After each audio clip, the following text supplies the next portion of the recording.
Good morning, Raptor Freaks. Lexiot's here. It's Wildcard Wednesday, and yeah, let's get it going. I'm going to open up a couple of packs today. We're going to talk about a couple things. Plus, it's the 25th birthday of the Air Canada Center / Scotiabank Arena, so we're celebrating that today. 25 years ago today, the Toronto Raptors played the Vancouver Grizzlies for the first time in the building they currently play in. So we're celebrating the birthday of our building today.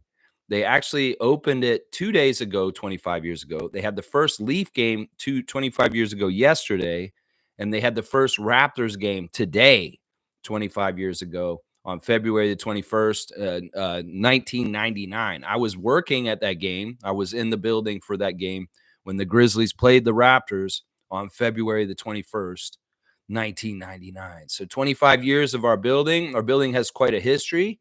I don't know if a lot of people are aware of the history of the Raptors building, but it's very interesting. Let me read some of the comments from the stream before because they were very good, and I do still have them. Monique is in first saying, good morning, Raptor Freak family. Happy 25th birthday to Scotiabank Arena. Keep being you. Game day tomorrow, finally. She's ready to get back down there and watch the Raptors play the Brooklyn Nets tomorrow night. So, yeah, happy birthday to the building. It's pretty special building, honestly. Monique's also saying, Lex, if it were me, I'd change the name back to Air Canada Center. I wasn't a fan of the Scotiabank Arena at all when I heard it. You know what? I'm the same as you, Mo. I've never liked the name Scotiabank Arena completely. I always thought Air Canada Center just sounded great. And I really rejected the whole thing about it, too. And sometimes I slipped, and I call it the Air Canada Center still, just like people call the Rogers Center the Skydome. To me, a lot of ways, these buildings cannot be bought by corporate entities for 20 years for $800 million, and I will respect it. Fuck that. That's the Air Canada Center in my book. I know that it's another corporate entity, but it was the original one. And in some ways, Air Canada is iconic to Canada as its Canadian airline. And it tied in with Vince Carter, and everything was happening with him so well that, yeah, in some ways, it'll always be Air Canada Center and not Scotiabank Arena. I reject it too, even though my bank is Scotiabank. I'm with you, Mo. I am with you. I'm not the biggest fan of it either. Trevor J's here, Commissioner Fun. Accept my simple wish of a blessing morning, wrapped with love, tied with care, and sealed with prayers to keep you safe. Always good at morning. Thank you, Trevor, for your words of wisdom and your blessings. Cowboy saying, good morning, Lex and Raptor Freaks. Dap. Thanks for the blessing, Trevor. Wow, as soon as I seen the picture for the stream this morning, I started laughing. It's crazy how much downtown Toronto has changed. Look, you can see the sky. Yeah, in some ways, I'm once again very old kind of traditionalist. I wasn't too happy with how they filled in the land between the Sky Dome and the Air Canada Center. I mean, I get it. That's prime real estate. They're going to build stuff there, and they could have built worse stuff, I guess. But I remember walking to work every day, and that's what I would see, that picture that you see on my stream for today. In fact, I took that picture walking into work one morning. And you can look at the cars. You look at the cars in the picture. They look like they're from the 70s. It's crazy to think that picture is just 25 years old. And, that parking lot that was in front of the Scotiabank Arena, Air Canada Center, for the longest time was actually pretty cool in some ways. I mean, the hangar looked like a Nintendo is what it looked like. It looked so weird. The building looked like a Nintendo. And I remember, I have fond memories of that parking lot that's in that picture that does not exist anymore. And this is where Jurassic Park is, and of course, Real Sports, and all the condos, and the building with the bank and all the other stuff in the other side. Yeah. So I was walking through that parking lot one day, and I ran into Ahmad Rashad of Inside Stuff. Yeah. Yeah, it was weird. I was walking into work, and he was sitting out in that parking lot with Tracy McGrady, and he was interviewing him for NBA Inside Stuff. And I just happened to walk behind them in the camera shot, and I was on NBA Inside Stuff because of it. I was walking into work, and I said, oh, there's Ahmad Rashad and Tracy McGrady, and they're sitting outside talking to each other because they're talking about, an interview for that show. And I get caught on camera. So there is an episode of Inside Stuff that I appear in the parking lot of the Scotiabank Arena behind Tracy McGrady and Ahmad Rashad. It's pretty cool. So that memory, I have that great memory of that. So I'm not totally used to the current look of the place because I am in some ways more used to that old look that you see, Bradley. Seriously, that is in some ways when I worked there what it looked like, and all the craziness outside there with catways and different things is very different. It's very, very different. They spent a lot of money fixing it, that's for sure. They spent a lot of money fixing it. All right, let me keep going with the old chat. I'm going to do the old chat first, and then we'll do the new chat. Trevor's saying, why does that building look like the old Value Village? All right, I'm going to give you a dunk because it is kind of funny. You don't recognize our old building, Trevor? That is the building that the Raptors play in.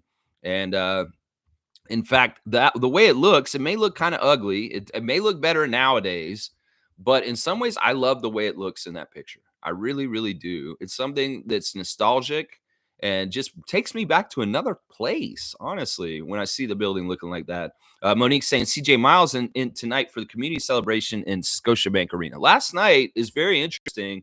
CJ Miles posting on his Twitter that he had a lot of fun at Scotiabank Arena last night, celebrating the 25th birthday with upstairs in the Raptors practice court that was open to the public. And CJ was the guy that was there to greet the fans and interact with them at the gym upstairs. So he was at the Raptors practice court yesterday for the fan event celebrating the 25 years of Air Canada Center. And for the Leafs, they had Darcy Tucker downstairs on the ice with the people who came for the Leaf side of things. Yeah, it's pretty cool that CJ came back for that. Alumni for Toronto. Of course, I love that he was there to interact and greet the fans and talk to them upstairs, hanging out and playing with the kids and all that kind of stuff. A lot of celebrating for the Scotiabank Arena in the last couple of days. The clips they've been putting out, very Leaf-centric, kind of annoyed with y'all. Once again, it shows just how much white supremacy and weirdness acts through MLSE. That a lot of the Raptors parts in the video are very small, and only really the championship is what they're looking at. They put a whole vast part of it all on the Leafs, and yeah, that just shows MLSE's bias, and that they really, really do treat the Leafs like the favorite son, and the Raptors kind of as a second thought. It hasn't changed. That's the way it was when I started working there. It was much worse back then. In fact, the Raptors have carved out some good respect since then, obviously, with the championship. But it still shows in the 25th anniversary video of the Scotiabank Arena. Well, we see how you treat the Raptors and you treat the Leafs. It's very different, MLSE, and fuck you for that. Seriously, fuck you for that. In some ways, that is fear. In some ways, that's the worry of the NBA overtaking the NHL, the anti-basketball people. And some of it is just fucking racism. Let's just put it that way. All right. Let's just put it that way. It's just fucking racism in some of it. Let's keep going. Cowboys send alley-oop to Trevor. I gave him a dunk for that one. Monique is saying Raptors will be wearing their OVO jerseys for Caribbean Heritage Night tomorrow if they don't change it up for some silly reason. That's what you were saying. So they'll be wearing their gold jerseys tomorrow for the Brooklyn Nets game. And who knows? Maybe the Nets will wear their black ones, and it'll look really good. Maybe they'll play on I don't know if they'll play on the in-season tournament court, though. They'll probably play on the Welcome Toronto court. Cowboys saying, I meet CJ Miles when I was clearing his condo windows downtown at the old Tip Top factory, I think it's called. Great guy. So Bradley has met CJ. And he cleaned his windows for Tadada Services, 647-833-6844. That's right. They will clean your windows. You don't have to be a former Raptor. He can come down and do that job for you. The start is low. It's $89 for the jobs. He does odd jobs. He'll help clean up. He'll handyman stuff, whatever. Cowboy did it for CJ. He can come and do it for you. So call Tadada, 647-833-6844. And Bryce is saying, good morning, Lex. Right, freaks. Hope you have a blessed day. All right. Yeah, I finished up those chats. That chat.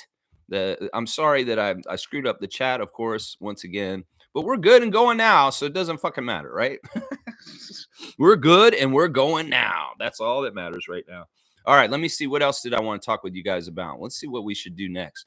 The Scotiabank Arena has a very interesting history. They built this building in 1941. It was the Toronto Postal Delivery Building, and it was used for sorting the mail. It was a hub for sorting Canada Post mail, and of course, because the train tracks were all near there, it was very convenient to send the mail from that hub. just south of the Union Station. Now, during the war in World War II, they actually changed it from a Canada Post building to a defense building, and they were using it to make things for the war in World War II. So who knows what they were doing? And they changed the building a bit to facilitate the construction of war materials or whatever they were doing to help support the Canadian Army in World War II. So there was some things that changed in the building, but of course, it was went back to being a postal building after the war, but they had to change some of it back. Now, it was a postal building up until the 80s. And in the 80s, they decided that the location wasn't very good for getting everything out. So they changed to a location on Eastern Avenue, and that building became empty after that. So it was just kind of sitting down there. And the things happened where the Raptors came about. The Raptors had an agreement with the NBA that they would build their own arena, a new arena in the city, and if they did not do it by a certain time, they got in trouble. And this actually did happen. The NBA fined the Toronto Raptors twice in the late 90s, $1 million each time, for not having a building that was up to their specifications for an NBA team that the team was playing in. And we got fined literally by the NBA because we were playing in the Skydome, y'all. I don't know if y'all know that. The Skydome was not considered an NBA building, and the ownership of the Raptors had promised the NBA that they would build an NBA building by a certain time, but they did not meet the time deadline. And we played in the Skydome for too long, and they actually fined us. They fined us $2 million during that period of time. That's pretty interesting. Of course, when they merged the Leafs with the Raptors and MLSE, they decided to build a building that would be multi-purpose for both.